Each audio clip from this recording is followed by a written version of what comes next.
Madame, monsieur, bonsoir, bienvenue dans votre édition régionale. Si vous passez par Baillot-Armenonville en Eure-et-Loire, levez les yeux car le spectacle de l'été est dans le ciel. Cette petite commune située près de Maintenon, à la limite des Yvelines, organise son 35e concours international de vol à voile. Avant de rejoindre la ligne de départ, dernier préparatif pour l'épreuve de vitesse sur zone.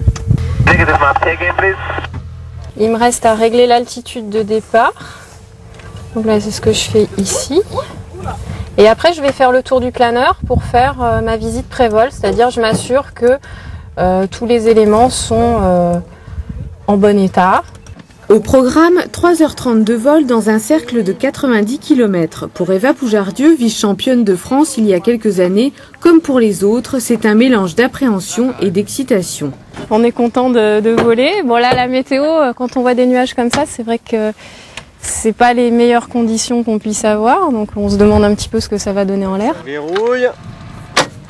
Chaque jour, 45 pilotes s'affrontent dans les airs à bord de 35 planeurs. Ils alternent des épreuves combinant courses de vitesse et de distance, une petite répétition avant des compétitions de plus grande envergure.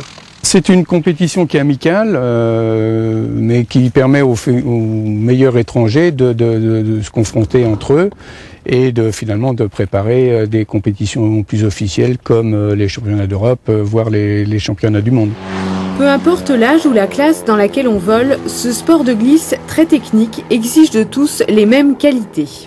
Beaucoup de patience, la rigueur et puis de la persévérance aussi. Je pense que quand on a des conditions météo comme ça aujourd'hui qui vont être très difficiles, il faut savoir patienter dans des petites ascendances pour rester en l'air, attendre que ça s'améliore, pour pouvoir après monter et donc avancer un peu plus loin.